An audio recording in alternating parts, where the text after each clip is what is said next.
So if you're asking me what to do with all this knowledge you're accumulating, I say, pass it on. Just like any simple cell going through time. In order for you to get to certain places, some things have to die. Some things have to end. I know that it's a special stone, and I knew that I left it there for a reason. I asked God to like show me who my enemies were, and then I started losing friends, and it's like, Yes. So that's what I was going to ask you, like briefly, what was life like for you in LA before the Moldavite? Like in general. It was so different. Favorite thing to do on earth? Laugh. I look at God as like, it sounds funny, but like my homeboy kind of, and I'm just like, all right, like, yeah, you tried it. Nigga. That was. Obviously, there are going to be people who judge this immediately, and when I say judge this, I just mean having faith that this crystal, this stone, actually assisted your life. Mm-hmm.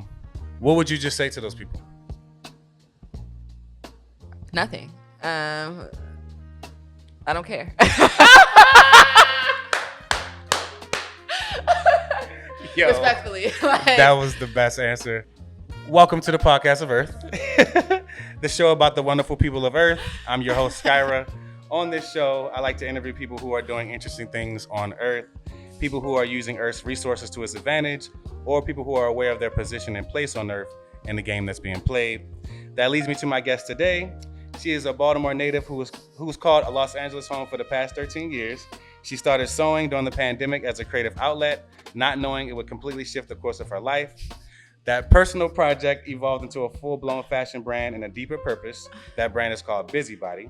Now she blends East Coast roots with West Coast vision, using style and storytelling to carve out space, not just for herself, but for others to do things their own way.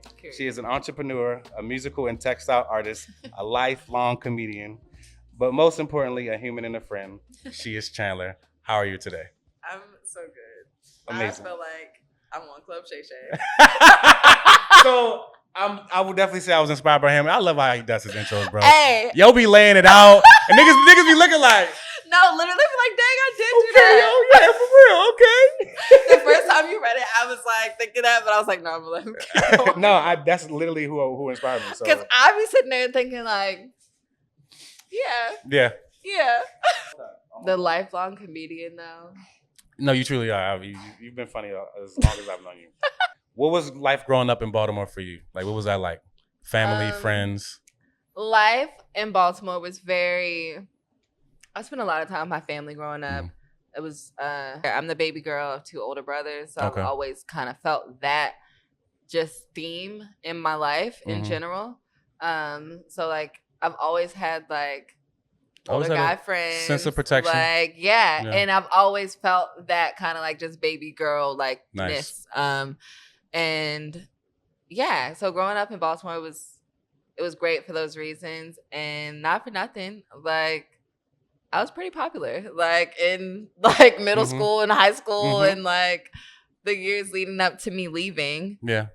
So it was just fun. Like always. And honestly, I attribute that to you being a lifelong comedian, because I'm gonna tell you, most women, especially not that age, they're not really funny. You know what I mean? Like, not like, whoa, I'm dying laughing. Like, but nah, you be saying some shit. I'm like, all right, yo, she funny as shit. So yeah, I just gotta give you your flowers on that one. Thank you. Because most men don't want to give women their flowers when they're funny. I had to show you this TikTok. I literally sent this TikTok to my friend yesterday, and it was a girl, and it was just like clips of her boyfriend laughing, and she was like, y'all see it. And I said, this is it. Because Kendrick or Drake? We're gonna do Drake. All right. Favorite thing to do on Earth? Laugh. I love it. It's my favorite answer you've given. Los Angeles or Paris? Paris right now. Okay. I would love to be there. Rihanna or Corinne Bailey Rae? Rihanna. for reasons. Same for Drake. For reasons. They're more like business reasons, actually. Business respectfully. Reasons. Actually, I need to say this answer. What is your favorite cookie? Go either way. The ube crinkle cookie. Okay. Shout out to the people in Long Beach that make them. Nice. Is there anything or anyone that you would die for? My mom. Beautiful. Would you rather be a celebrity or an influencer? A celebrity. All right. And describe Earth with one word. Big. Big. And Okay. tall. It's like just big. Did you say big and tall? Yo, what? Okay. Yes. What is Moldavite? If somebody said, "What is Moldavite?" Like, what would you say? I was just explaining this to my friend the other day, and obviously telling her about you because you gave it to me. But I think it is a stone that just, I would say, escalates manifestation, and to sum up everything that I feel it does and escalates like manifestation, and it could be in anything. And I think that's why when people talk about it, they're like, you need to be careful with like how you use it and the things you say or whatever, because it works quick and you might be shook. Yep. So for the people, because this is really important, because I want to make sure that people are informed and they know what's up with this stone before they actually go get it, I'm going to give you the sciencey info. So Moldavite is a green glassy tektite. It's a type of natural glass formed from a meteorite impact about 15 million years ago in Czech Republic. All right. I didn't know that's what. Yeah, formed from the heat and pressure of a meteorite striking Earth, fusing terrestrial and extraterrestrial material. The impact crater is known as the Rise crater in Germany. So that's actually where most Moldavite, well, if you're getting a legit Moldavite piece, it's coming from Germany. That's so crazy too, because I went to Germany when I was in. Were you over there? Yeah, and I always have it with me. It's so crazy. So, I learned more about it on TikTok because, like, I think a year ago, it like ended up having like a trending like surge on there. Everyone was talking about it. Everyone was posting about it, and I was like, oh my god, like this is so crazy because I've had mine in my bag for like the past 3 years, and I don't even really talk about it with people, or like if you see it and you know what it is, and it's like, oh, like whatever. Right. But so many stories I was reading, people were like, oh, like I read about this and I went and bought it for myself, and then I just kept losing it. And this one girl was like, I got in a car accident and like my necklace came off, ended up like putting it back on or whatever, and then or she lost it before and then she got in the car accident. When she got in the car accident, like it ended up being like ejected from the car, and she was like, okay, you know what, like I'm just gonna. And so when I was telling my friend about it the other day, I'm just like, yeah, like you're not supposed to like buy it for yourself. It's supposed to just find you. And I was telling her how I acquired mine. I was like, because you came here and you were telling me about it, and then you left it here by accident, and you called me and were like, did I leave my ring over there? And I was like, yeah, actually. And I told her that you ended up being like, actually, just keep it, because if it found you in this way, that means that you're supposed to have it. I knew what it was. I've had my own experiences with it, and I won't go deeper into mine because I want this to be about you. But I know that it's a special stone, and I knew that I left it there for a reason. So for me to come back and get it, I'm like, nah. I think that was before everything kind of like really took off. Like with Busybody, like it was like kind of. Yeah, it was. I think it was more like the sweaters.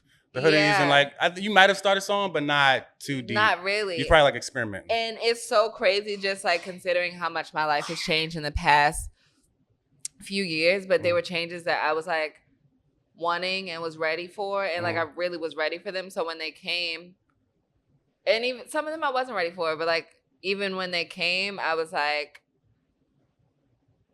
okay, like. Yeah. And so that's what I was going to ask you, like, briefly, what was life like for you in LA before the Moldavite? Like, in general. It was so different. I was working retail, and I just remember, like, most of my time in LA, I've been working retail, but I just remember being at that job and just, like, being so over it towards the end, and always wanting to travel with work and, like, wanted to, like, work remote. Like, literally, I still have, like, journals that I would be like on my lunch break, just like writing things down and like what I wanted. And I think when the pandemic hit and just like my grandmother passed, I was going through a breakup at the time, just like so much like of that version of me died, I feel like. And then post Moldavite and my brand and everything, like my life is just like completely different. I have done like so many of the things that I was like writing down, And when I go back and read my journals, I'm like, oh my God, like I forgot that I even asked for this. Mm-hmm. And there were so many moments where I felt like my world is like ending and like everything, like, why the fuck is this happening? And like, da da da. But then had to like remind myself, like, you got that shit in your pocket. Like, you got that shit in your pocket. So shut the fuck up. So, I mean, sorry. So like, do you recall the first time you realized like, oh shit, like, Not that's the Moldavite? Necessarily. I can't really put a finger on the first time I realized that it was actually, I think it was more so like things were happening and then I look back and you realize can see the timeline. Like, yeah, and I'm like, oh my God, like all this started happening after. Right after you got the stone. And literally like when I was watching videos, people were like, oh, like the things that they were saying that was happening to them. And they were like, I was just like, don't do it if you're not ready. But I'm just listening. I was like, I know I was ready because like I did lose someone I love. I did have a breakup. I did. You felt like you already went through a bunch of stuff already. But no, like that stuff was happening after. Oh, that happened after? Okay. So you went through the fire of the Moldavite. I went through that. Like there were so many times where I felt like, not to be dramatic, but like I was dying, like spiritually. And like even right now, I feel like I'm in a transition period of like me from like 2023 and 2024 even is like turning into like a new person. Yeah, I feel like the stone in a way prepares you for life because it enhances what life already brings to you. So it's going to bring contrast and you have to go through that to get to the other side. But I think, like people warn, it comes quicker. People, I think, get the stone and just think like how I started off by saying, I think it escalates manifestation. I think they get the stone and they are only focusing on that aspect of it. But it's like, in order for you to get to certain places, some things have to die. Some things have to end.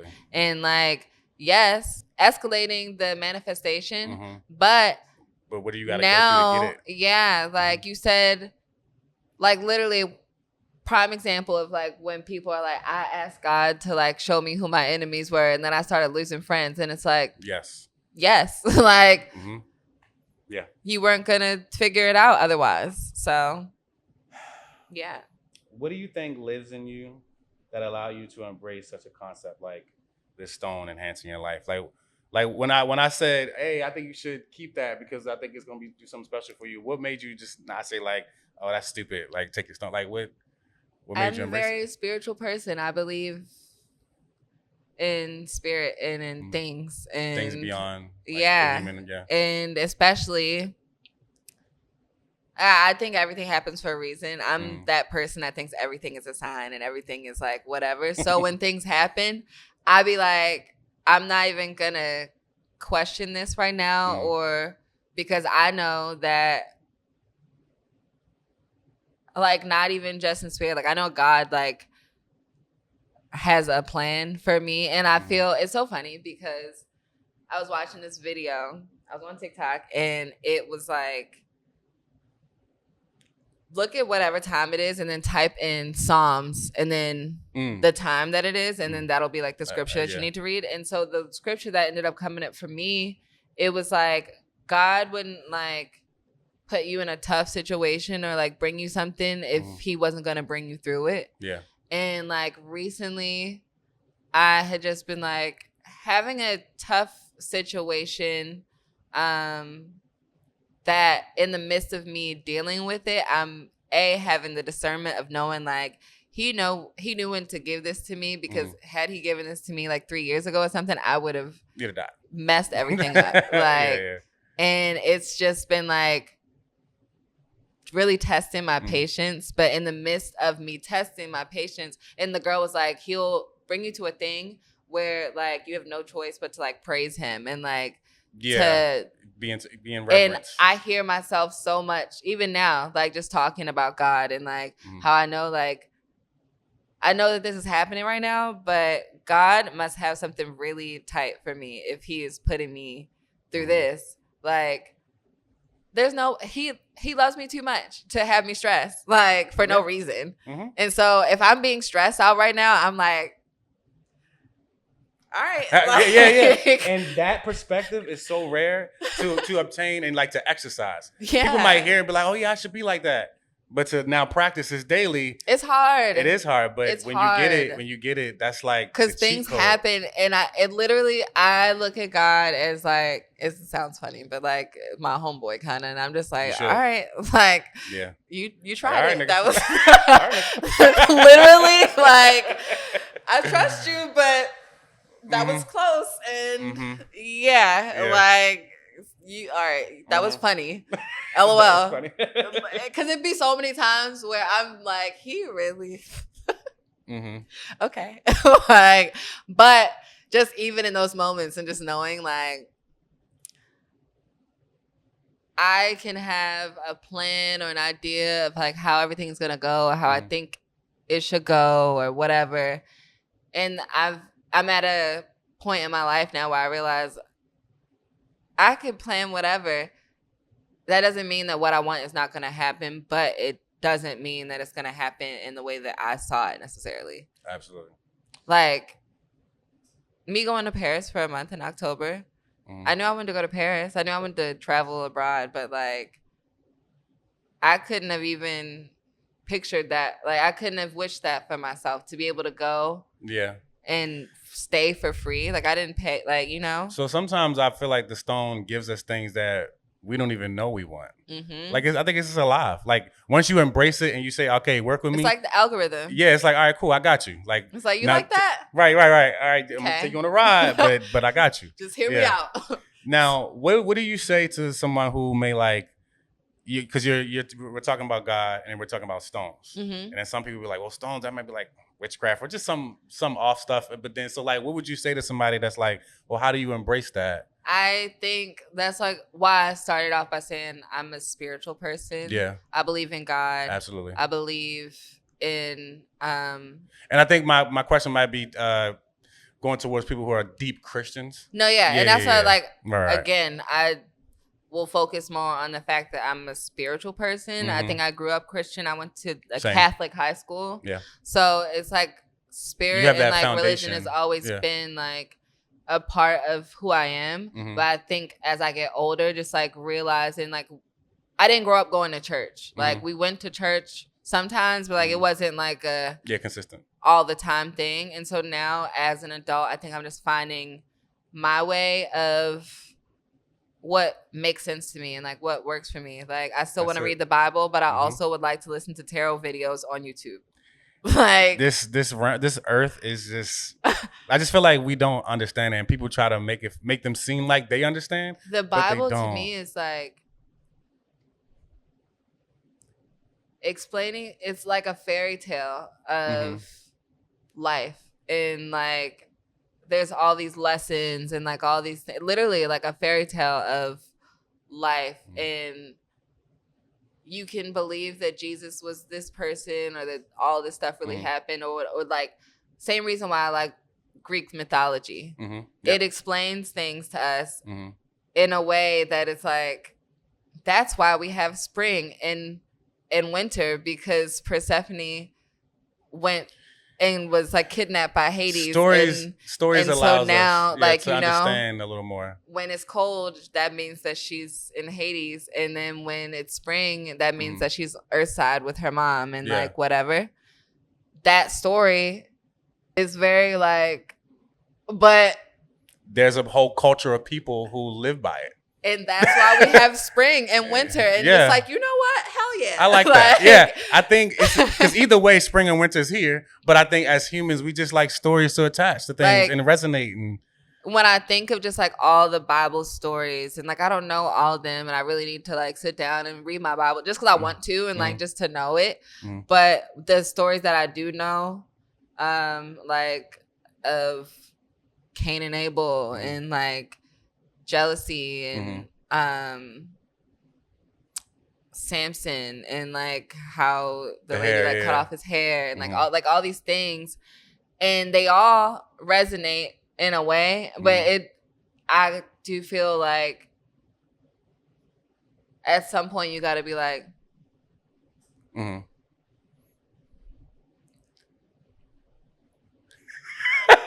at some point we got to realize that we are living here on earth now. Yes. And so to live my life completely by stories, or at least tales that I've heard before, it negates the story that I get to create. What about my story? What about the details that come, and then people get to look back on Chandler's story and be like, yeah, she did that, and the great thing, and da-da-da. It's like, but if you keep living in someone else's shadow, you won't have your unique story to tell. I'm sorry, but like crazy Christians are like crazy Christians, because it's like, you realize you're basing everything off of this book that could very well be fictional. We don't know. Like, it could be. And the thing is, even though I actually believe the stories in there, and I believe the foundation, what you're saying is valid. Like, because at the end of the day, it's all about what you know. And do we know that is 100%? No, we don't. We choose to have faith. Do we know that Noah really got built all the ark them animals and put them on the boat? And like, to us, it makes sense because, okay, that's how they were able to continue making more animals. And like, he saved the world. Like, yes. But when you really think about it, is that not a fairy tale? And I'm not saying like, I know exactly what you're saying. You know, I still want to read the Bible and to be able to go back and refer to these stories. Lessons, yes. Yeah, because it helps me. Like, I think that's the point of having the Bible, is to use it more so as like a reference point of like, this is what's going on in my life, but I know that like this excerpt says this and this is how you're supposed to handle the situation. Not necessarily like, I think it's just to like help us understand. Yes. And find our own way. Go be. So this way, buddy. All right. So I'm closing. So this is great. So obviously there are going to be people who judge this immediately. And when I say judge this, I just mean having faith that this crystal, this stone, actually assisted your life. What would you just say to those people? Nothing. I don't care. Yo, respectfully. Like, that was the best answer. But yeah, I wouldn't say anything to those people just because like, this is like my way of, you don't have to agree. You can be Christian and go to church and like whatever. Like, do what you want to do. That works for you. And I think that's why like with people who are Christian and they like judge people so heavily based off, it's like, why does it matter? If you're doing what you're supposed to be doing based on what Christianity says, Christianity also says, I feel like, to like love your brother and like whatever. Yes. So why does it matter if this other person is being gay or like, or just enjoying their life in the way that they choose to enjoy it? Let them live. Like, and so anybody that has anything to say.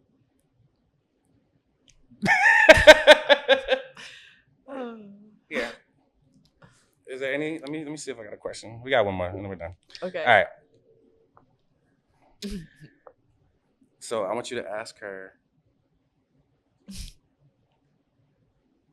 Say it loud. I'm happy on Earth. Am I happy on Earth? Yeah. Yes, I am actually. I am, and I'm excited.